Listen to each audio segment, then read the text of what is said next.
আমরা শুরুতে আল্লাহ রাব্বুল ইজ্জা ওয়াল জালালের দরবারে শুকরিয়া জ্ঞাপন করছি, যিনি আজকে আমাদেরকে এরকম চমৎকার একটি পরিবেশে চমৎকার একটি ইসলামিক কনফারেন্সে উপস্থিত হওয়ার সুযোগ করে দিয়েছেন। আমরা সবাই পড়ছি কালিমাতু শুকর, আলহামদুলিল্লাহ। আল্লাহ রাব্বুল ইজ্জা ওয়াল জালালের দরবারে শুকরিয়া জ্ঞাপনের পাশাপাশি আমি আজকের প্রোগ্রামের যারা অর্গানাইজিং কমিটি তাদেরকে অন্তরের অন্তঃস্থল থেকে ধন্যবাদ জানাতে চাই। এরকম চমৎকার একটি পরিবেশ, চমৎকার একটি ভেন্যুতে এই ইসলামিক কনফারেন্সের আয়োজন করবার জন্য। সম্মানিত সুধী, আমরা এই পৃথিবীতে খুব অল্প একটা সময়ের জন্য, একটা ট্রানজিট পিরিয়ড কাটানোর জন্য বেসিকলি আমরা এই পৃথিবীতে এসেছি।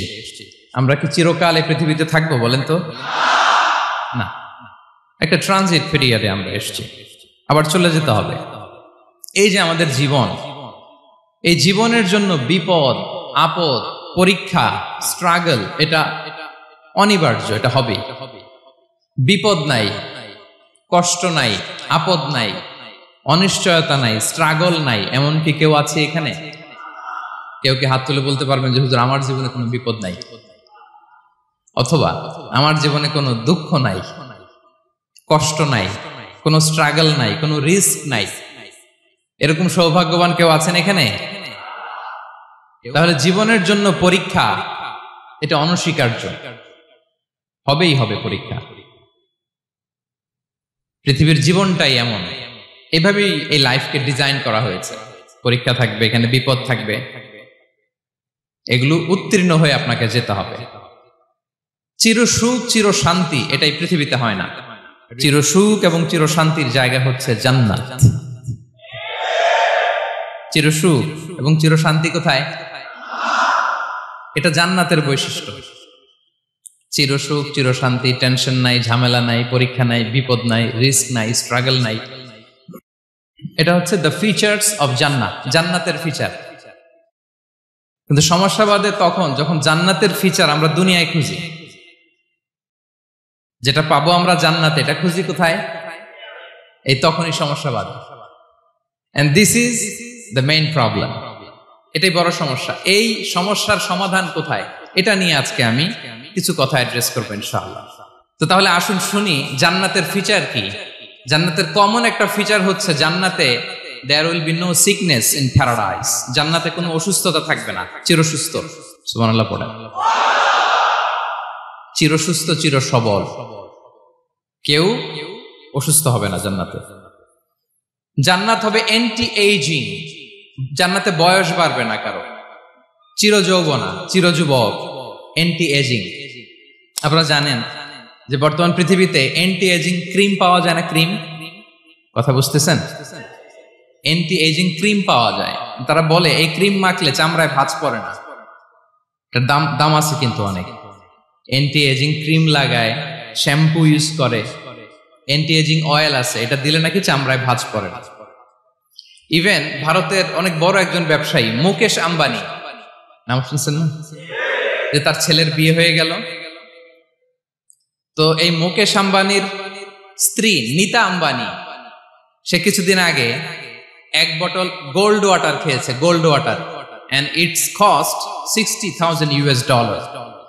$60,000 দাম এক বোতল গোল্ড ওয়াটারের। কেন? ফর অ্যান্টি এজিং, যাতে বয়সের ছাপ গালে না থাকে। এখন বলেন, এভাবে কি আমাদের বয়সকে ধরে রাখা সম্ভব এই পৃথিবীতে? সম্ভব না, কারণ এই ফিচারটা দুনিয়ার ফিচার না, এটা জান্নাতের ফিচার। সুবহানাল্লাহ পড়েন। তাহলে জান্নাতে কেউ অসুস্থ হবে না, জান্নাত হবে চির যৌবন, চির যৌবনা। ওখানে আমরা যুবক থাকবো, প্রত্যেকে 33 বছরের যুবক যুবতী হয়ে জান্নাতে ঢুকবো। বিষ্ণু ইসলাম বলেন, আহলুল জান্নাতি জুরদা ওয়া মুরদা ওয়া আবনাউ সালাসিন ওয়া সালাসিন। জান্নাতে যারা যাবে শুভ্র দাড়িবিহীন, প্রত্যেকে হবে 33 বছর বয়সের। ওই যে 33 বছর বয়সে একবার ঢুকলেন, আর বয়স বাড়বে না, ওইটাই চিরকাল ওই বয়স পাবেন। জান্নাতের আরেকটা ফিচার হচ্ছে নো ফ্রাস্ট্রেশন, কোনো চিন্তা নাই, দুশ্চিন্তা নাই, হাইপার টেনশন নাই, সজীব, প্রাণবন্ত। সুবহানাল্লাহ। জান্নাতের আরেকটা ফিচার হচ্ছে there is no expiry date in Jannat. Expiry date আছে? জান্নাতে যে ঢুকবো 7 দিনের জন্য চেক ইন, নাকি চেক ইন কয় দিনের জন্য? 7 দিন 10 দিন পরে চেক আউট করে ফেলবে এরকম না, নো এক্সপায়ারি ডেট, আজীবন। একবার এন্ট্রি পেলে বের হওয়ার টেনশন নাই। আল্লাহু আকবার। তাহলে no expiry date, rather it's eternal, আজীবন থাকবেন, খালিদিনা ফিহা, চিরকাল থাকবেন। এবং জান্নাতের সবচাইতে গুরুত্বপূর্ণ ফিচার হচ্ছে there will be no death in জান্নাত। জান্নাতে আপনার আর মৃত্যু হবে না, মৃত্যুর বিদায় হবে। তার মানে আপনি অমর হবেন। তাহলে আপনি চির সুস্থ, চির সবল হবেন জান্নাতে, চির যুবক থাকবেন, প্রাণবন্ত থাকবেন, আপনি অমর হবেন, আপনি জান্নাতে মরবেন না। জান্নাতীরা যখন জান্নাতে যাবে, ফেরেশতারা ডেকে বলবে, ইয়া আহলাল জান্নাতি ইন্না লাকুম আন তাসিহু ফালা তাসকামু আবাদা। জান্নাতীরা চিরকাল সুস্থ থাকবা, অসুস্থ হবা না। ইন্না লাকুম আন তাশিব্বু ফালা তাহরামু আবাদা, তোমরা শাবাব থাকবা, বুড়া হবা না। ওয়া ইন্না লাকুম আন তাহইয়াউ ফালা তামুতু আবাদা, চিরকাল বেঁচে থাকবা, মরবা না। এবং সেদিন জান্নাতে মৃত্যু দেয়া হবে, মৃত্যু দেয়া হবে। ইউতাল মাউতু বিকাবশিন আমলাহ, একটা ছাগলের আকৃতিতে মৃত্যুকে আনা হবে। ফায়ুযবাহুল মাউত, মৃত্যুকে জবাই দেয়া হবে। এবার জান্নাতীরা তাকিয়ে থাকবে, ফেরেশতারা বলবে, ইয়া আহলাল জান্নাতি খুলুদুন ফালা মাউত, হে জান্নাতীরা চিরকাল এই জান্নাতে থাকবে।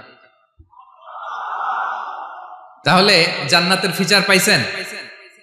এখন কোন বোকা যদি এই ফিচার দুনিয়ায় খোঁজে, পাবে? পাবে না, কারণ দুনিয়ার ফিচার আলাদা। দুনিয়ার ফিচার কি? এই দুনিয়াতে বিপদ আসবে, কষ্ট আছে দুনিয়াতে, হতাশা আছে, ভয় আছে, অসুস্থতা আছে, বার্ধক্য আছে, এবং এই দুনিয়ার একটা এক্সপায়ারি ডেট আছে না? দ্য ডে ইউ ডাই, যেদিন আপনি মারা যাবেন, এটা আপনার এক্সপায়ারি ডেট, চলে যেতে হবে, চলে যেতে হবে। এই পৃথিবীতে মৃত্যুর অস্তিত্ব আছে, সবকিছু থমকে দিয়ে, আপনাকে চমকে দিয়ে মৃত্যু চলে আসবে, ঠিক কিনা বলেন? তাহলে এগুলো হচ্ছে দুনিয়ার ফিচার। এই দুনিয়াতে বিপদ আপদ, কষ্ট, ঝুঁকি, স্ট্রাগল, বার্ধক্য, অসুস্থতা, এগুলো নিয়ে আমাদেরকে টিকে থাকতে হয়। এটা দুনিয়ার ফিচার, মিলায় ফেললে হবে না। জান্নাতের ফিচার একটা, দুনিয়ার ফিচার আরেকটা। দুনিয়াতে কষ্ট থাকবে, বিপদ আপদ থাকবে। এই দুনিয়ার ফিচারটা আল্লাহ তাআলা কোরআনের একটা আয়াতে খুব চমৎকার ভাবে উল্লেখ করেছেন, সেটা দিয়েই আমি আলোচনা শুরু করেছি। আল্লাহ তাআলা ইরশাদ করছেন, ওয়ালা নাবলুওয়ান্নাকুম বিশাইইম মিনাল খাউফি ওয়াল জুই ওয়া নাকসিম মিনাল আমওয়ালি ওয়াল আনফুসি ওয়াস সামারাত ওয়া বাশশিরিস সাবিরিন। আল্লাহ তাআলা বলছেন, অবশ্যই অবশ্যই আমি তোমাদেরকে পরীক্ষা করব, ভয় দিয়ে, ক্ষুধা দিয়ে, সম্পদের ঘাটতি দিয়ে, আতঙ্ক দিয়ে, প্রাণনাশ দিয়ে, ফল ফসলের হানি দিয়ে পরীক্ষা করব। কিন্তু এই পরীক্ষায় যারা উত্তীর্ণ হবে, যারা সবর ইখতিয়ার করবে, ওয়াবাশশিরিস সাবিরিন, ধৈর্যশীলদের জন্যই হচ্ছে সুসংবাদ। আলহামদুলিল্লাহ পড়ে। তাহলে সম্মানিত সুধী, আমরা বুঝতে পারলাম এই পৃথিবীর ফিচার হচ্ছে এখানে বিপদ থাকবে, বিপদ ছাড়া কেউ থাকবে না। স্ট্রাগল থাকবে, কষ্ট থাকবে, ঝুঁকি থাকবে, রিস্ক থাকবে, এবং নানা ধরনের বিপদ আপদ দিয়ে আল্লাহ তাআলা আমাদেরকে পরীক্ষা করবেন। এটা মাস্ট, এটা আমাদের মাইন্ডসেটে নিয়ে নিতে হবে, মাইন্ডসেটে এটা ক্লিয়ার থাকতে হবে। চিরসুখ চির শান্তি এই দুনিয়াতে মিলবে, কোথায় মিলবে তাহলে? এটা তাহলে বিপদ আসবেই, আপদ আসবেই, পরীক্ষা থাকবেই আমাদের জীবনে। তবে ইন্টারেস্টিংলি মজার বিষয় হচ্ছে, পরীক্ষাটা এক একজনের এক এক রকম। পুরো পৃথিবীটা একটা পরীক্ষা ক্ষেত্র, কিন্তু কারো প্রশ্নপত্রের সাথে কারো প্রশ্নপত্রের কোনো মিল নাই। সুবহানাল্লাহ। আমার পরীক্ষা একরকম, আপনার পরীক্ষা আরেক রকম, ওই ভাইয়ের পরীক্ষা আরেক রকম, ওনারটা আরেক রকম। সবাই পরীক্ষার্থী, সবাই পরীক্ষার্থী, কিন্তু কারো প্রশ্নপত্রের সাথে কারো প্রশ্নপত্রের কোনো মিল নাই। কারো জন্য পরীক্ষা হচ্ছে সে খুব অসুস্থ, প্রচন্ড অসুস্থতা, তার জন্য পরীক্ষা। ক্যান্সারের রোগী, দুরারোগ্য ব্যাধি, ডক্টর বলছে 4th স্টেজে চলে আসছে, কয়েক মাস বাঁচতে পারে, এটা তার জন্য পরীক্ষা। আবার কারো দেখবেন যে খুব একটা অসুস্থতা নাই, অসুস্থতার ঝামেলা নাই, কিন্তু তার দারিদ্রতা আছে, তার আর্থিক অনটন, এটা তার জন্য পরীক্ষা। আবার কারো দেখবেন অসুস্থতাও নাই, দারিদ্রতাও নাই, তার দাম্পত্য জীবনের সমস্যা, আছে না নাই? অনেকের দেখবেন এগুলো কোনোটাই সমস্যা না, তার ছেলে কথা শোনে না, মাদকাসক্ত। আহা, মাদকাসক্ত, রিহ্যাবে পাঠায়, আবার আসে, আবার গাঁজা খাওয়া শুরু করে। আছে না নাই বলেন? দেখেন তার পরীক্ষাটা আবার আলাদা। অনেকের দেখবেন মেয়ে বাবার কথা শোনে না। আবার অনেকের দেখবেন যে ব্যবসায় সমস্যা, লসের পর লস, লাভ উঠাতে পারে না। তাহলে পরীক্ষা ছাড়া, বিপদ আপদ ছাড়াই দুনিয়াতে কেউ নাই, কেউ নাই প্রিয় ভাইয়া। এটা আমাদের মাথায় রাখতে হবে। পরীক্ষা আপনাকে দিতেই হবে, পরীক্ষা দিয়ে দিয়েই নিজেকে প্রমাণ করতে হবে। আর এক একজনের পরীক্ষাটা এক এক রকম, কারো পরীক্ষার সাথে কারো পরীক্ষার কোনো মিল থাকবে না। তো মাঝে মাঝে আমরা এটা ভুলে যাই। আল্লাহ তাআলা কালামে পাকে রিমাইন্ডার দিয়ে আমাদেরকে স্মরণ করিয়ে দিতে চান যে এই পৃথিবীতে আসলে তোমরা এসেছো পরীক্ষা দিতে। এটাই জীবনের বড় বাস্তবতা। আমাদের জীবনে যত হতাশা, আমাদের জীবন নিয়ে যত অভিযোগ, আমাদের মনে যত কষ্ট, আমাদের হৃদয়ের ভেতরে যত অস্থিরতা, তার মূলে হচ্ছে এই সমস্যা যে আমরা ভুলেই গেছি আমরা পরীক্ষা দিতে আসছি। এটা যদি ভুলে না যান, এটা যদি আপনার মাইন্ডসেটে থাকে যে পুরো জীবনটা একটা পরীক্ষা, তাহলে দেখবেন কোনো কিছু আপনাকে কাবু করতে পারবে না। আপনি হতাশ হবেন না, জীবন নিয়ে আর অভিযোগ থাকবে না, আপনি ভেঙে পড়বেন না, সব অভিযোগ হতাশা দূর হয়ে যাবে। তার মানে বুঝতে পারলাম পরীক্ষা আপনাকে দিতেই হবে। পরীক্ষা দেয়া ছাড়া এই পৃথিবী থেকে চলে যাওয়ার কোনো চান্স বা সুযোগ আমাদের কারো নেই। সূরাতুল আনকাবুতে আল্লাহ তাআলা এই কথাটা আরো চমৎকার ভাবে বলেছেন। আল্লাহ তাআলা ইরশাদ করছেন, আহাসিবান নাসু আইয়ুতরাকু আইয়াকুলু আমান্না ওয়া হুম লা ইফতানুন ওয়ালাকাদ ফাতান্নাল্লাযীনা মিন ক্বাবলিহিম ফালা ইয়া'লামান্নাল্লাহু আল্লাযীনা সাদাকু ওয়া লা ইয়া'লামান্নাল কাযিবিন। আল্লাহ বলেন, মানুষ কি ভেবেছে সে শুধু বলবে আমি ঈমানদার আর তাকে আমি জান্নাতে ঢুকাই দিব? না, কখনো না, কোশ্চিন কালেও না। বরং পূর্ববর্তীকালে যারা পৃথিবীতে এসেছিল তাদেরকে আমি পরীক্ষা নিয়েছি, পরীক্ষা করেছি, এবং তাকেও ঈমানের প্রশ্নে সে সত্যবাদী না মিথ্যাবাদী পরীক্ষা দিয়ে দিয়ে নিজেকে প্রমাণ করতে হবে। ঠিক কিনা বলেন? পরীক্ষা দিয়ে আপনাকে প্রমাণ করতে হবে। এবং এই পরীক্ষার ব্যাপারটা, এটা যে শুধু আমরা সাধারণ মানুষ আমাদের জীবনে দুঃখ বিপদ পরীক্ষা, এমনটা না। এই পৃথিবীর সবচাইতে শ্রেষ্ঠ মানুষ যারা ছিলেন তাদেরকে আল্লাহ পরীক্ষা নিয়েছেন। বলেন তো এই পৃথিবীতে সবচাইতে শ্রেষ্ঠতম মানুষ কারা? সবচাইতে শ্রেষ্ঠ ভালো মানুষ কারা ছিল পৃথিবীতে? বলেন তো নবীরা। আওয়াজ করে বলেন তো কারা? তো বলেন তো নবীদের জীবনে পরীক্ষা ছিল কি ছিল না? হ্যাঁ ছিল। বেশি না কম? বিষ্ণু ইসলামকে জিজ্ঞাসা করা হলো, আইয়ুন নাসি আশাদ্দু বালাআন ইয়া রাসূলুল্লাহ, হে আল্লাহর রাসূল, এই পৃথিবীতে কাদের জীবনে পরীক্ষা বেশি? বিষ্ণু ইসলাম বললেন, আল আম্বিয়া, নবীদের জীবনে। আল আম্বিয়া সুম্মাল আমসাল ফাল আমসাল, সবচাইতে জীবনে পরীক্ষার সম্মুখীন সবচাইতে বেশি হয়েছেন নবীরা। তারপরে নবীদের পরবর্তী অবস্থান যাদের, সিদ্দিকিন যারা, সোহাদা যারা, সলিহিন যারা, আল্লাহওয়ালা যারা, তাদের জীবনে পরীক্ষা বেশি। ইউবতালার রাজুলু আলা হাসাবি দীনি, ব্যক্তির দিনদারি যত বেশি তার জীবনে আল্লাহর পরীক্ষাও তত বেশি। আপনি আল্লাহওয়ালা হবেন, আপনার জীবনে পরীক্ষাও অনেক বেশি। এজন্য ইমানদার হওয়া যেমনি মর্যাদার, ইমানদারের জীবনে পরীক্ষাও হবে অনেক বেশি। এবং পরীক্ষা যত বড়, খেয়াল রাখতে হবে, মন খারাপ করার কোনো সুযোগ নেই। পরীক্ষা যার জীবনে যত বড়, সেটাতে সফল হতে পারলে ওটার প্রতিদানও বড়। পরীক্ষা যত বড়, এটাতে সাকসেস হইতে পারলে এটার রিওয়ার্ডও তত বড়। বিষ্ণু ইসলাম বলেন, ইযামুল জাযাই মাআ ইযামিল বালা, বালা যত বড় জাযাও তত বড়, প্রতিদানও তত বড়।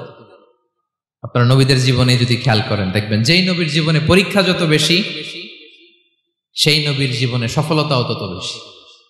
সাইয়েদনা ইব্রাহিম আলাইহিস সালামের কথাটা একটু খেয়াল করেন তো, বলেন তো ওনার জীবনে পরীক্ষা কেমন ছিল? বেশি না কম? ওনার জীবনের পরীক্ষা থেকেই তো আমরা এই শব্দটা ব্যবহার করি। আমরা বলি অগ্নি পরীক্ষা। কি বলি?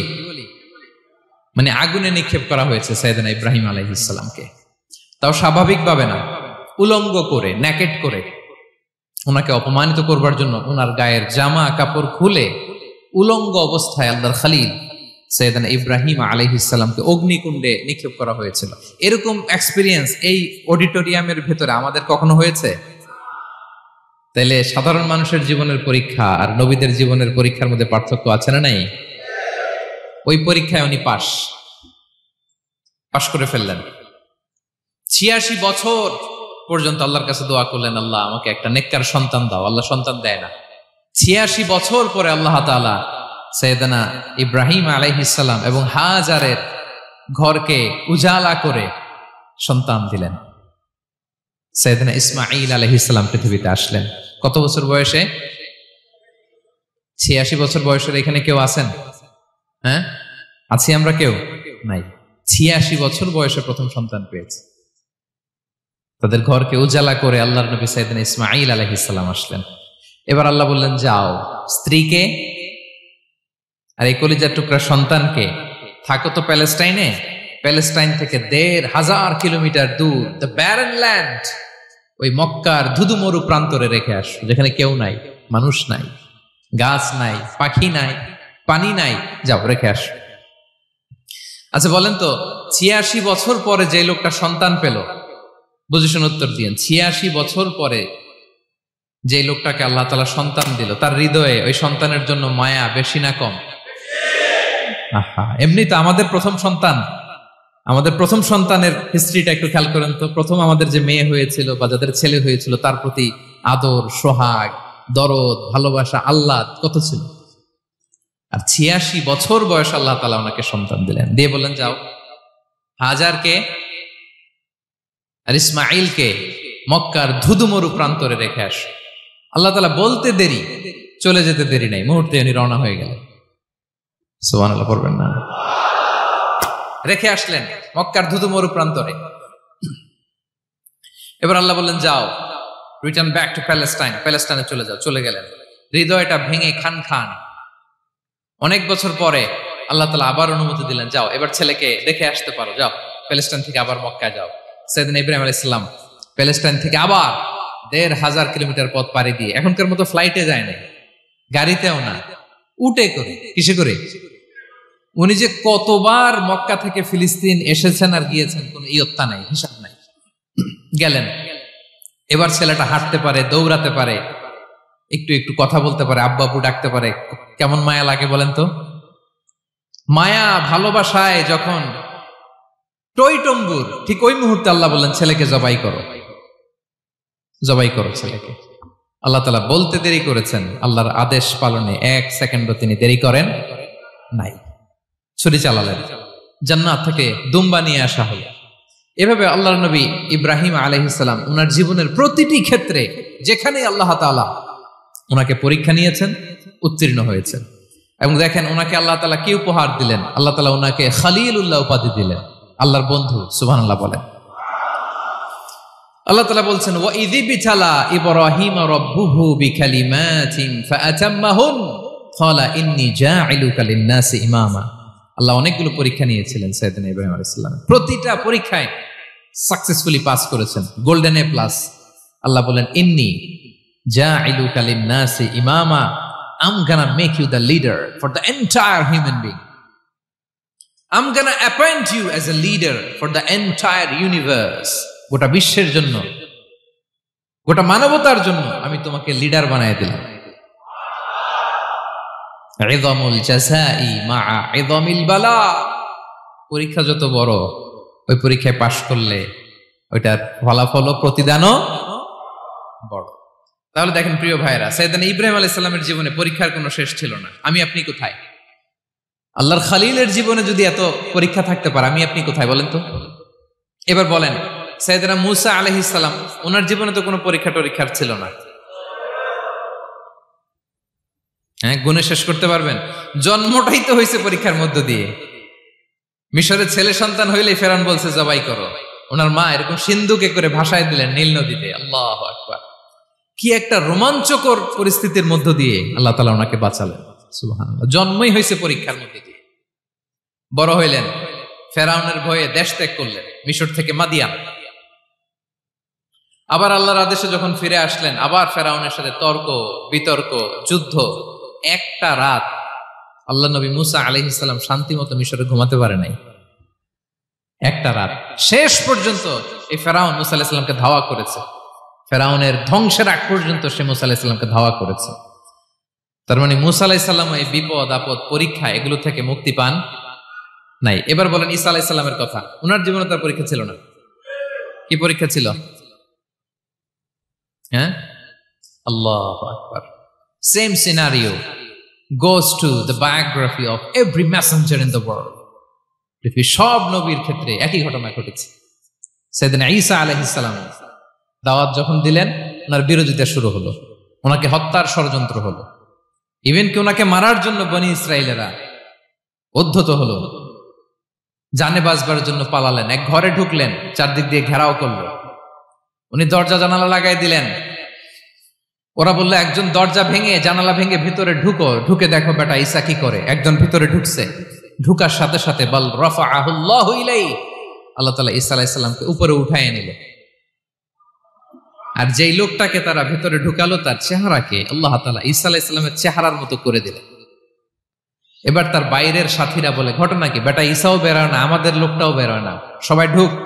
দরজা ভেঙে ভেতরে ঢুকে দেখে ঈসা দাঁড়ায় আছে। বলেন তো এটা ঈসা না মিসা? এটা কি আসল ঈসা?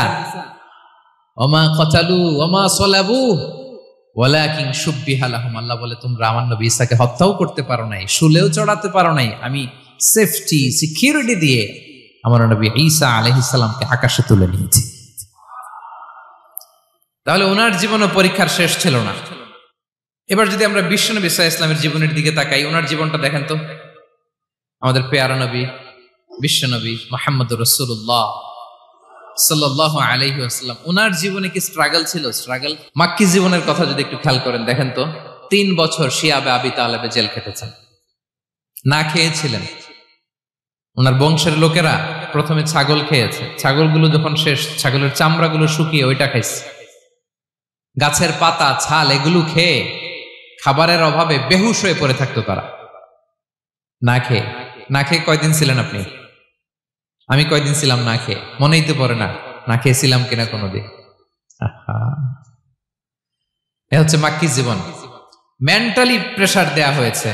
বিশ্বনবীর চাচা আবু লাহাব, তার 2 ছেলে উতবা আর উতাইবা, এদের সাথে বিয়ে দিয়েছিলেন 2 মেয়ের। যখন দাওয়াত দেওয়া শুরু করলেন 2 মেয়েকে ডিভোর্স দিয়ে দিল। দেখেন, একটা বাবার জন্য প্রাপ্তবয়স্কা মেয়েকে যখন উঠায় নেয়ার আগে ডিভোর্স দেয়, তার মানসিক অবস্থাটা কেমন থাকে বলেন? মেন্টালি প্রেসারাইজ করা হয়েছে, ফিজিক্যালি হ্যারাস করা হয়েছে। বিষ্ণু ইসলাম যখন নামাজে দাঁড়াতেন, উটের পচা নারী ভুঁড়ি বিষ্ণুনবীর কাঁধে চাপিয়ে দেওয়া হতো। আপনার জীবনে এরকম ঘটছে কখনো? আপনি নামাজ পড়তেছেন, উটের পচা নারী ভুঁড়ি আপনার কাঁধে চাপিয়ে দেওয়া হয়েছে? কয়দিন হয়েছে এরকম? কয়দিন হয়েছে?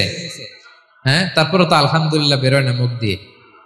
কেমন আছেন হুজুর কয়েন না, বেশি একটা সুবিধার না, তাই না? বেশি একটা একটু মিলাবেন। কতটুকু পরীক্ষা আমরা দিয়েছি। তায়েফে গেলেন বিশ্বনবী, তায়েফে গেছিলেন জমির বায়না দিতে, তাই না? জমি কিনবে তায়েফে। তায়েফবাসীদেরকে জাহান্নামের আগুন থেকে বাঁচাতে গিয়েছিলেন, নিজের জন্য না। সেখানে তায়েফের ছেলেরা পাথর মেরেছে বিষ্ণু ইসলামের গায়ে।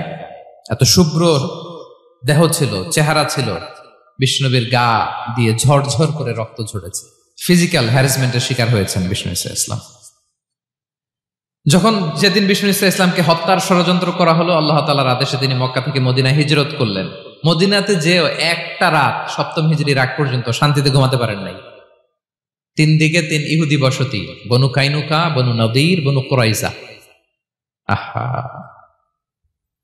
খাওয়ার মধ্যে বিষ মিশিয়ে দেয়া হয়েছিল বিষ্ণু ইসলামের। বাজুর, খাসির বাজুর রান পছন্দ করতেন। এক ইহুদি মহিলা বিষ্ণু ইসলামের ওই রানের মধ্যে বিষ মিশিয়ে দিয়েছিল। ওই বিষের যন্ত্রণায় মৃত্যুর আগ পর্যন্ত বিষ্ণুনবী কাতরাতেন, এবং উনি ইন্তেকালের সময় ওই বিষের ব্যথা যন্ত্রণাতে ইন্তেকাল করেছেন। বিষ্ণুনবীর ইন্তেকালটা শাহাদাতের ইন্তেকাল ছিল। বিষ্ণু ইসলাম বলেছেন, ওই যে খায়বার এলাকার ওই মহিলা যে আমার খাবারে বিষ মিশিয়েছিল, সেই বিষের যন্ত্রণা, বেদনা, কষ্ট আমি অনুভব করছি। খেয়ে না খেয়ে দিন প্রচারের কাজে নিজেকে দিয়েছ বিলিয়ে, তায়েফের কাফিরেরা চিনল না সে আলো, দুষ্ট ছেলেদের পিছু দিল লেলিয়ে। পাথরের আঘাতে ক্ষত বিক্ষত হয়ে সারা শরীর থেকে রক্ত ঝরে। হে রাসূল তোমাকে ভুলি আমি কেমন করে, হে রাসূল তোমাকে ভুলি আমি কেমন করে। হাজার ব্যথা বেদনার পরে ফিরে আসনি তুমি আপন ঘরে, দিনের আলো তুমি ছড়িয়ে দিতে চলে গেলে মদিনায় মক্কা ছেড়ে। হে রাসূল তোমাকে ভুলি আমি কেমন করে, হে রাসূল তোমাকে ভুলি আমি কেমন করে। ঠিক কিনা বলেন? একটা রাত শান্তিতে শান্তির ঘুম তিনি দিতে পারেন নাই। প্রিয় ভাইরা, তাহলে আমরা কি বুঝলাম? বিশ্বনবীর জীবনও পরীক্ষা ছিল কি ছিল না? আমাদের উপায় আছে? আমরা বাঁচতে পারবো এই বিপদ আপদ পরীক্ষা ঝঞ্ঝাল থেকে? বাঁচতে চাইলেও বাঁচতে পারবো? পারবো না। ইমাম মালিক আলাইহি রাহমা নাম শুনেছেন? ইমাম মালিক, ওনার জ্ঞান থেকে লাখো লাখো মানুষ উপকৃত হয়েছে, কোটি কোটি মানুষ উপকৃত হয়েছে। মদিনার রাস্তায় রশি দিয়ে ওনাকে টেনে হিচড়ে এক এলাকা থেকে আরেক এলাকায় নিত জালেম বাদশারা। ইমাম মালিক আলাইহি রাহমা। ইমাম আহমদ ইবনে হাম্বল, ওনাকে বেত্রাঘাত করা হতো, চাবুক দিয়ে পেটানো হতো। আমাদের মাযহাবের ইমাম আল ইমাম আল আযম আবু হানিফা আলাইহি রাহমা, ওনাকে কারাবন্দী করা হয়েছিল। তার মানে দেখেন, যত বড় বড় স্কলার, যত বড় বড় মাশায়েখ, এমনকি আম্বিয়া আলাইহিমুস সালাম, ওনারাও পরীক্ষা বিপদ আপদ থেকে রেহাই পান। পাইছে? তাহলে আপনি আর আমি পাবো? বলেন তো। তাহলে এটা আমাদের ব্রেইনে গেঁথে নিতে হবে যে জীবন মানেই এখানে বিপদ থাকবে, পরীক্ষা থাকবে, স্ট্রাগল করে করে আমাকে আগাতে হবে। কেউ আমার জন্য রেড কার্পেট বিছিয়ে রাখবে না। এই জীবনটা বড় জটিল। This is life, how it's design. এভাবেই পৃথিবীকে ডিজাইন করা হয়েছে। এখানে বিপদ আছে, কষ্ট আছে। এই পরীক্ষা দিয়ে দিয়ে আপনাকে উত্তীর্ণ হতে হবে। বুঝতে পেরেছেন প্রিয় ভাইরা? নাও দ্য কোশ্চেন আরাইজেস, এখন প্রশ্ন হচ্ছে কেন আল্লাহ এই পরীক্ষা নেন? কেন? আল্লাহ তাআলা সূরা মুলকে বলেছেন এই পৃথিবী সাজানোর, এই জীবন মৃত্যুর এই খেলা, এটার উদ্দেশ্যটাকে আল্লাহ তাআলা স্পষ্ট করে বলেছেন। আল্লাযী খালাকাল মাউতা ওয়াল হায়াতা লিয়াবলুয়াকুম আইয়ুকুম আহসানু আমালা। জীবন মৃত্যু দিয়ে তোমাদের জীবনকে সাজানো হয়েছে এজন্য, যাতে করে তিনি তোমাদের পরীক্ষা করতে পারেন। কি করতে পারেন? তোমাদের মধ্যে কে সৎকর্মে অগ্রগামী, কে কাজে ভালো, আমলে ভালো, এটা দেখার জন্য। বেসিকলি আল্লাহর দেখার প্রয়োজন নাই, আমাদেরকে দেখানোর জন্য এই পরীক্ষার আয়োজন। আমি ভালো করবো না খারাপ করবো এটা আল্লাহ জানে না? তো ওনার পরীক্ষা করা লাগে কেন? কথা বলেন। আমি জান্নাতি না জাহান্নামী এটা আল্লাহ জানেন না? বেসিকলি আমাদেরকে জানানোর জন্য এই পরীক্ষার আয়োজন। কাদেরকে জানানোর জন্য? মানে তুমি জেনে যাও তুমি জান্নাতি না জাহান্নামী। আমি ভালো করেই জানি। একটা ছোট্ট উদাহরণ দিলে বুঝতে পারবেন প্রিয় ভাইয়েরা। ধরেন আল্লাহ তাআলা দুইজনকে সৃষ্টি করলেন। উদাহরণস্বরূপ একজনের নাম আব্দুল্লাহ, আরেকজনের নাম আব্দুর রহমান। সৃষ্টির পরে আব্দুল্লাহকে বললেন, আব্দুল্লাহ আমি জানি তুমি পৃথিবীতে 50 বছর হায়াত পাইতা, খুব ভালো কাজ করতে, তুমি দুনিয়াতে অনেক ভালো কাজ করতে, এটা আমি আগেই জানি, আমার অসীম জ্ঞান বলে আমি আগে থেকেই জানি। তো যাও, তোমার এইমাত্র সৃষ্টি করলাম, যাও তুমি জান্নাতে ঢুকে যাও, কারণ আমি জানি তুমি জান্নাতি হবে। আচ্ছা, আর আব্দুর রহমান তুমি পৃথিবীতে খুব খারাপ কাজ করতে, এটা আমি জানতাম, তোমারে পাঠাইলে খারাপ কাজ করবা, তুমি সীমা লঙ্ঘন করবা, অন্যায় করবা, অপরাধ করবা, তুমি জাহান্নামী হবা, যাও। যেহেতু আমি জানি পরীক্ষার আর দরকার নেই, তোমারে জাহান্নাম দিয়ে দিলাম, যাও ঢুকে যাও। আব্দুল্লাহ ঠিকই জান্নাতে ঢুকে যাবে, আব্দুর রহমান কি ঢুকবে? ঢুকবে?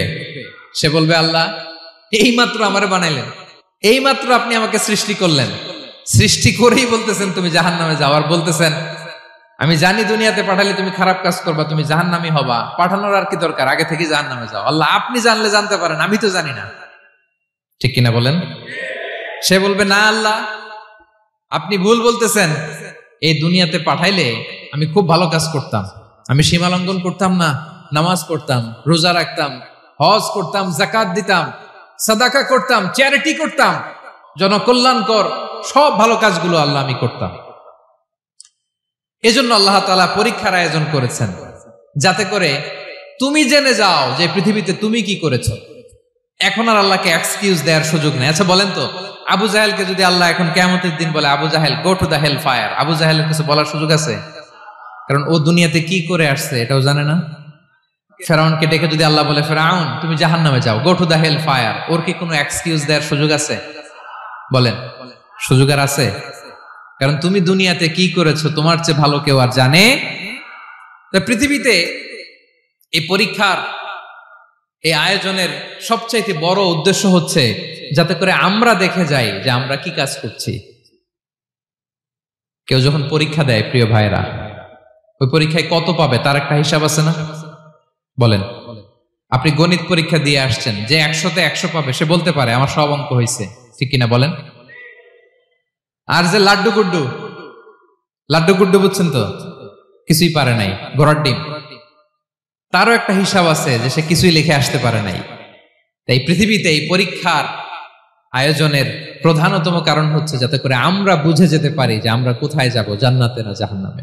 প্রিয় সুধী, এ পর্যায়ে আমরা জানবো এই যে পরীক্ষা আল্লাহ তাআলা নিচ্ছেন আমাদেরকে, এই পরীক্ষায় সফল হওয়ার মূল মন্ত্র কি।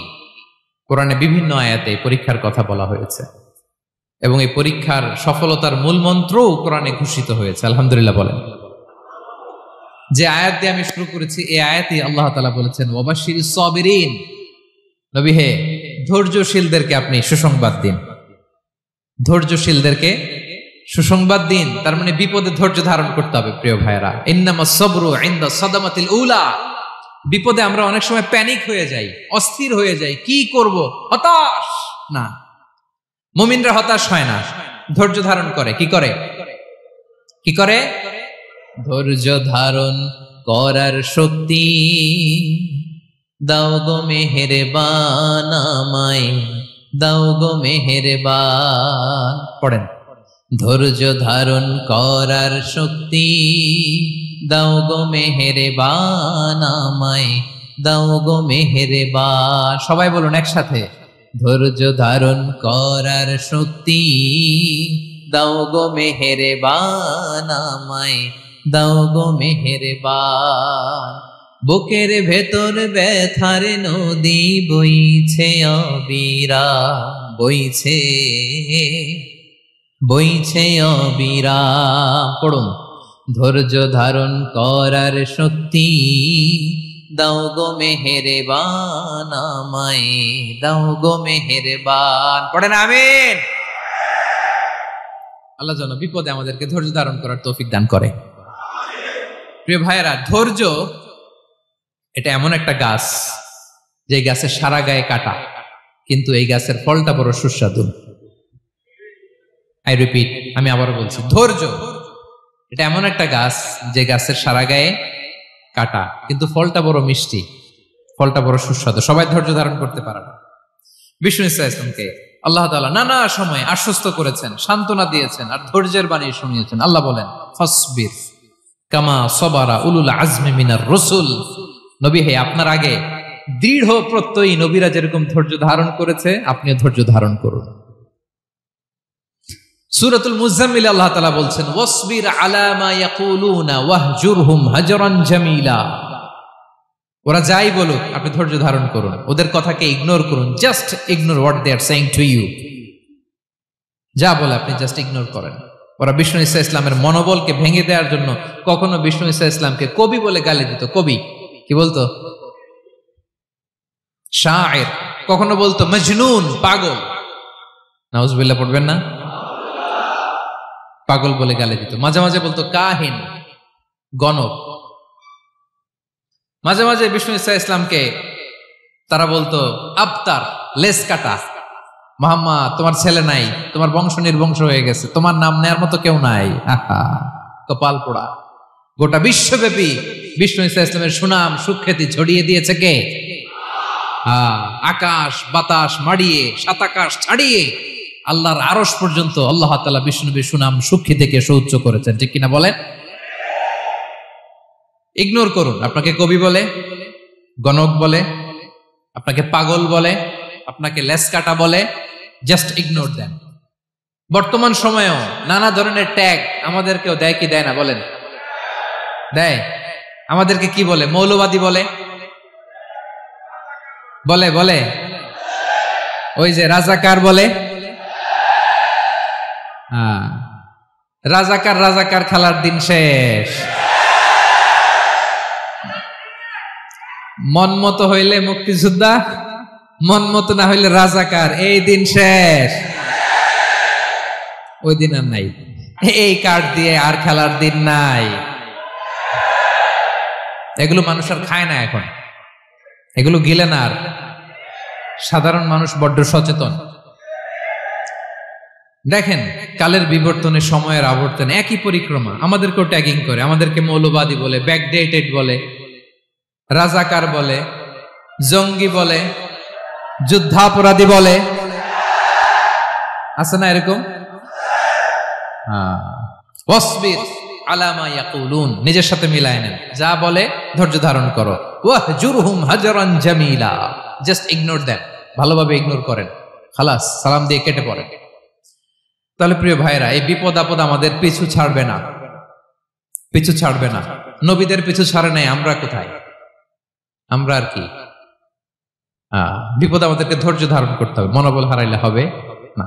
দেখেন বিশ্বনবী কিভাবে আপনাদেরকে সান্ত্বনা দেয়। বিশ্বনবী বলেন, আজাবান লি আমরিল মুমিন, মুমিনের ব্যাপারটা বড় আশ্চর্যজনক। ফাইন্না আমরাহু কুল্লাহু লাহু খাইর, মুমিনের জীবনে যা ঘটে সবটাই খাইর, সবটাই কল্যাণ। ইন আসাবাতহু সাররাউ শাকারা ফাকানা খাইরাল্লাহ ওয়া ইন আসাবাতহু দাররাউ সাবারা ফাকানা খাইরাল্লাহ। মুমিনের জীবনে যদি সুখ আসে তাহলে মুমিন শুকরগুজার হয়, এটা তার জন্য ভালো। আর যদি মুমিন জীবনে দুঃখ আসে তাহলে সে সবর ইখতিয়ার করে, এটাও তার জন্য ভালো। সুবহানাল্লাহ। তাহলে দেখেন, আমরা হয় সুখে থাকি নয় দুঃখে থাকি, ঠিক কিনা বলেন? তাহলে সুখের সময় আমরা শুকর করি, কি করি? শুকরগুজার হই। শুকরিয়া করাও একটা ইবাদত, শুকরিয়া করাও কি? আর দুঃখের সময় আমরা সবর করি, সবর করাটাও একটা। তাহলে আমাদের পুরো জীবনটাই ইবাদত, পুরো জীবনটাই। সুখের সময় শুকর আর দুঃখের সময় সবর। আওয়াজ করে বলেন, সুখের সময় শুকর আর দুঃখের সময়। এই দুই ইবাদত মুমিন জীবনে চলমান, কন্টিনিউয়াস, একটা উইন উইন সিচুয়েশন। কি বলেন? উইন উইন হয়ে গেল না? যেই পরিস্থিতিতেই থাকে আমাদের জন্য লাভ। আল্লাহু আকবার। তাহলে প্রিয় ভাইরা, এটাই জীবনের বাস্তবতা। সবর আমাদেরকে ইখতিয়ার করতে হবে, হতাশ হওয়া যাবে না। অনেকে আমরা অল্পতে হতাশ হই। এই যে আমরা ধৈর্য ধারণ করছি, এর ফল পাচ্ছি না। দীর্ঘ 1.5 যুগ, 1.5 দশক ধরে ধৈর্য ধারণ করছেন না আপনারা? এখন মুক্তি, স্বাধীনতা, বিজয় এনে দিয়েছে কে? ধৈর্য ধারণ করুন। ধৈর্যের যে ফলাফল, এটা বড় মিষ্টি।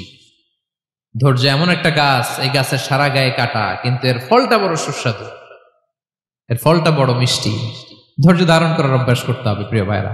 মুমিন হতাশ হয় না, হাল ছেড়ে দেয় না। মুমিন ভরসা রাখে একজনের উপর, তিনি কে? লা তাইআসু মির রাউহিল্লাহ ইন্নাহু লা ইয়াইআসু মির রাউহিল্লাহি ইল্লাল কওমুল কাফিরুন। আল্লাহর রহ থেকে, রহম থেকে নিরাশ হয়ে যাও না। কাফির ছাড়া, অকৃতজ্ঞ ছাড়া কেউ আল্লাহর রহ থেকে, আশা থেকে নিরাশ হয় না। শয়তানের সবচেয়ে বড় মিশন হলো আমাদেরকে হতাশ বানানো, এটা খেয়াল রাখবেন। শয়তানের সবচাইতে বড় মিশন কি? আমাদেরকে হতাশ করে দেয়া। হতাশ বানাইতে পারলে সে সাকসেসফুল, খুশি। কিন্তু আমরা এত সহজে হতাশ হই না, আমরা নিরাশ হই না, আমরা বিপদে হাল ছেড়ে দেই না। আমরা ভরসা রাখি এক মহান সত্তার উপর, তিনি কে? মনে থাকবে? বিপদ আসলে ভেঙে পড়বেন, ভিসা না হইলে কান্নাকাটি শুরু করবেন, ব্যবসায় লস হইলে হাউমাউ, হ্যাঁ, দেশ থেকে কোনো দুঃসংবাদ আসলে হতাশ হবেন, ভেঙে পড়বেন। ধৈর্য ধারণ করব আমরা। আওয়াজ করে বলেন, আমরা কি করব? সবর। বিপদ ট্যাকেল দেওয়ার প্রথম স্টেপ হচ্ছে সবর, ধৈর্য ধারণ করতে হবে। অবশ্যই সাবিরিন, ধৈর্যশীলদেরকে সুসংবাদ দাও। বিপদ থেকে বাঁচার দ্বিতীয় স্টেপ হচ্ছে এই বিপদ থেকে উত্তরণের চেষ্টা করতে হবে, কন্টিনিউয়াস প্রচেষ্টা চালিয়ে যেতে হবে। ওয়াল্লাযীনা জাহাদু ফিনা লানাহদিয়ান্নাহুম সুবুলানা, যারা আমার রাস্তায় চেষ্টা করে, প্রচেষ্টা করে, স্ট্রাগল করে, তাদেরকে আমি পথ দেখিয়ে দেই, সুবুল দেখিয়ে দেই, ওয়ে আউট দেখায় দেই, এক্সিট দেখায় দেই। কোথাও আটকাবেন না আপনি, আপনাকে এক্সিট দেখাই দিবে কে? মালয়েশিয়াতে কেলুয়ার বলে না, কেলুয়ার কি বলে চিনেন? কেলুয়ার মানে কি? এক্সিট। এক্সিট পেয়ে যাবেন, আটকাবেন না আপনি জীবনে কোথাও। 3 নাম্বার, আল্লাহর উপর তাওয়াক্কুল করতে হবে বিপদ আসলে। ওমাইয়া তাওয়াক্কাল আলাল্লাহি ফাহুয়া হাসবুহ, আল্লাহর উপর যে তাওয়াক্কুল করে আল্লাহই তার জন্য যথেষ্ট হয়ে যায়। তাহলে বিপদে প্রিয় ভাইয়ের আমরা প্যানিক হব না, ধৈর্য ধারণ করব, বিপদ থেকে উত্তরণের সর্বোচ্চ প্রচেষ্টা চালিয়ে যাব, আর ভরসা রাখবো একজনের উপর, তিনি কে? আর বিপদ আসলে এটাকে নেগেটিভলি নেবেন না সবসময়। বিপদ আপদ এটা অনেক পজিটিভ ভালো জিনিস আমাদের জীবনে বয়ে নিয়ে আসে। শাইখুল ইসলাম ইবনু তাইমিয়া আলাইহি রাহমা উনি বলতেন, খুব দামি কথা, খুব হেভি ওয়েট কথা, মনোযোগ দিয়ে শুনুন। তিনি বলতেন, যে নেয়ামত তোমাকে আল্লাহ থেকে দূরে সরায়, ওই নেয়ামতের চেয়ে বিপদ ভালো যে বিপদ তোমাকে আল্লাহর দিকে ধাবিত করে। আই রিপিট, আমি আবারও বলি, যে নাজ নেয়ামত তোমাকে আল্লাহ থেকে দূরে সরিয়ে দেয়, সে নাজ নেয়ামতের চেয়ে ওই বিপদ আপদ ভালো যেই বিপদ আপদ তোমাকে আল্লাহর কাছে টেনে নেয়। তাহলে বিপদ আপদ আসলে আপনি হতাশ হবেন? আর কখনো দুঃখ করবেন? মোয়ারের ভাইয়েরা, আর মন খারাপ করবেন? আপনি খেয়াল করে দেখেন, বিপদ আসলে আমরা আল্লাহরে ডাকি বেশি। যখন অসুস্থ আপনি খেয়াল করেন তো, আল্লাহ আল্লাহ তুমি ছাড়া বাঁচানোর কেউ নাই, আল্লাহ আল্লাহ তুমি হেফাজত করো, আল্লাহ তুমি সুস্থ করে দাও। যখন লাইফ থ্রেট, দেখেন আপনি গুম হয়ে যেতে পারেন, আপনার কারাবন্দি করতে পারে, এরকম একটা বিপদের মধ্যে আছেন, তখন খেয়াল করেন তো আল্লাহর সাথে আপনার কানেক্টিভিটি, রিলেশনশিপটা কতটা ডেভেলপ হয়। কারণ বিপদে পড়লে আমরা আল্লাহরে ডাকি বেশি। তাহলে বিপদ আপদেরও কিছু পজিটিভ সাইড বা দিক আমাদের জীবনে আছে না নাই? অনেক পজিটিভ দিক আছে, কয়েকটা শেয়ার করি। 1 নাম্বার, আল্লাহ 1 নাম্বার পজিটিভ সাইড তো বললাম, ইমাম ইবনু তাইমিয়া যেটা বললেন। এরপরে হচ্ছে মাঝে মাঝে আল্লাহ তাআলা আমাদের মর্যাদাকে আপগ্রেড করতে চায়, এলিভেট করতে চায়। আপনি ধরেন কোন একটা এয়ারলাইন্সের রেগুলার প্যাসেঞ্জার টিকিট কাটেন, মাঝে মাঝে হঠাৎ করে দেখবেন কাউন্টারে গেলে তারা বলে you are upgraded to business class, অথবা you are upgraded to first class. যেহেতু রেগুলার প্যাসেঞ্জার, অনেক মাইলস জমা হয়েছে, আপগ্রেড করে দেয়। আল্লাহ তাআলা মাঝে মাঝে চায় তিনি আমাদের মর্যাদাকে, র্যাঙ্ক, এটাকে আপগ্রেড করবেন, কিন্তু আমার যে আমল আখলাকের অবস্থা, ওইটা দিয়ে ওই আপগ্রেড র্যাঙ্কে যাওয়ার সুযোগ নাই। বুঝতেছেন কথা? আল্লাহ চায় আমার লেভেল একটু আপ করতে, কিন্তু আমার আমলের যে অবস্থা, এতে আমি ওখানে যাই না। তখন আল্লাহ কিছু বিপদ আপদ দিয়ে, পরীক্ষা দিয়ে বান্দাকে টেস্ট করে। ওই পরীক্ষায় যদি উত্তীর্ণ হন, সাথে সাথে আল্লাহ তাআলা আপনার লেভেল বা র্যাঙ্ক আপগ্রেড করে দেয়। সুবহানাল্লাহ পড়বেন না? তাহলে লাভ না লস? আওয়াজ করে বলেন, লাভ না লস? মুমিন জীবনের সব লাভ। যত বিপদ আপদ আপনাকে স্পর্শ করে, প্রতিটাতেই আপনার জন্য কল্যাণ। বিষ্ণু ইসলাম বলেন, মা ইউসিবুল মুসলিমা মিন নাসাবিন ওয়ালা ওয়াসাবিন ওয়ালা হাম্মিন ওয়ালা হুজনিন ওয়ালা আযান ওয়ালা গাম্মিন হাত্তা শাওকাতি ইউশাকুহা ইল্লা কাফারাল্লাহু বিহা খাতায়া। আপনার জীবনে যত দুঃখ, যত যন্ত্রণা, যত টেনশন, যত অ্যাংজাইটি, যত ইনজুরি, এমনকি গোলাপ ফুল পাড়তে যে ওখানে যে কাটা বাঁধছে, বরই খেতে যে বরই গাছে ওঠার পর যে একটা কাঁটা বিঁধছে আপনার হাতে, এর কারণে আল্লাহ তাআলা আপনার গুনাহ মাফ করে দেয়। সুবহানাল্লাহ। তাহলে বিপদ আপদ দিয়ে আল্লাহ বান্দার মর্যাদাকে আপগ্রেড করে। বিপদ আপদে ফেলে আল্লাহ তাআলা বান্দার পাপ মোচন করে।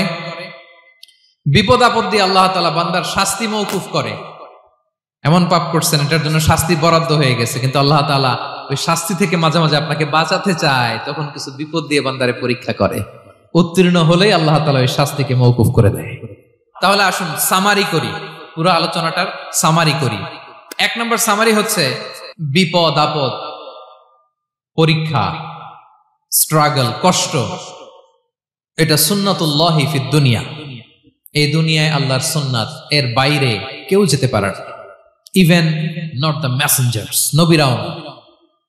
আজকের আলোচনায় শুনছেন না নবীদের জীবন দিয়ে কি গেছে, ups and downs, test and trial, নবীরাও না।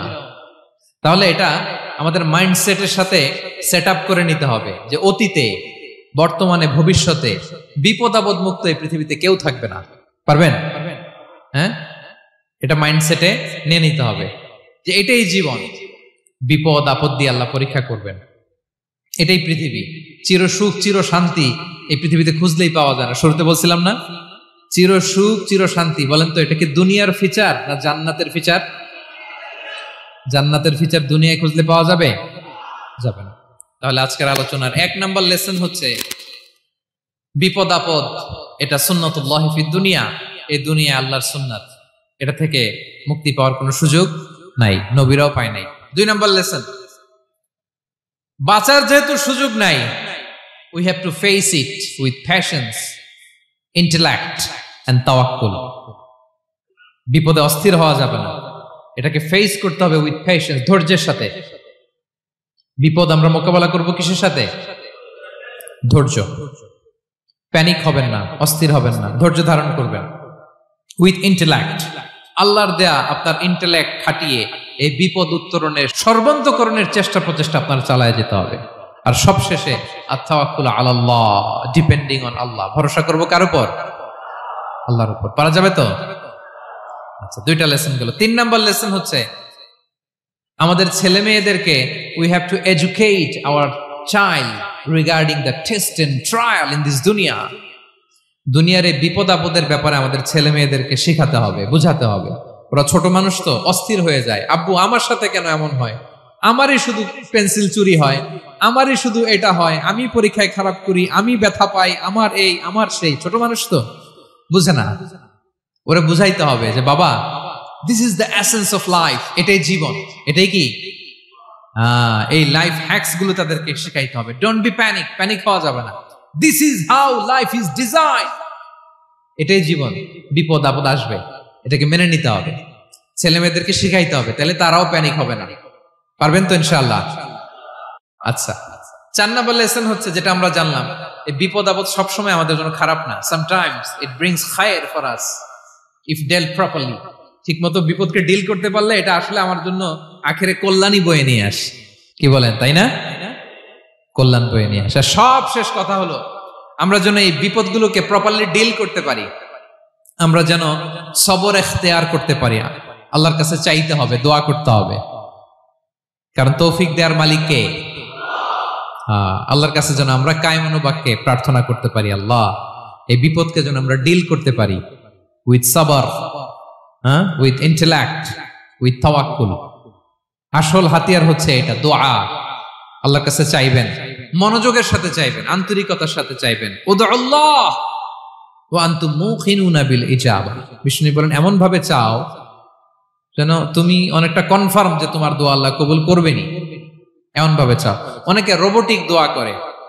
রোবোটিক দোয়া মানে দোয়ার মধ্যে প্রাণ নাই, ধ্যান নাই, মন নাই, আগ্রহ নাই, ভালোবাসা নাই, ওই দোয়া আল্লাহ কবুল করে না। মনোযোগ দিয়ে চাইতে হবে চাওয়ার মতো, তাহলে আল্লাহ তাআলার পক্ষ থেকে তৌফিক পাওয়া যাবে। পারা যাবে তো ইনশাআল্লাহ? আল্লাহ তাআলা আমাদের সবাইকে বিপদে আপদে ধৈর্য ধারণ করার তৌফিক দান করুক। নবীরা তাদের জীবনে যেভাবে স্ট্রাগল, আপস এন্ড ডাউনস, বিপদগুলোকে, টেস্ট এন্ড ট্রায়াল গুলোকে ডিল করেছে, আমরা যেন সেভাবে ডিল করতে পারি। আল্লাহ তৌফিক দান করুক। আল্লাহ তাআলা আমাদের সবাইকে কথাগুলো বোঝা আর আমল করার তৌফিক দান করুক। হাযা মা ইনদি ওয়াল ইলমু ইনদাল্লাহি আলাইহি তাওয়াক্কালতু ওয়া ইলাইহি উনীব। ওয়াসসালামু আলাইকুম।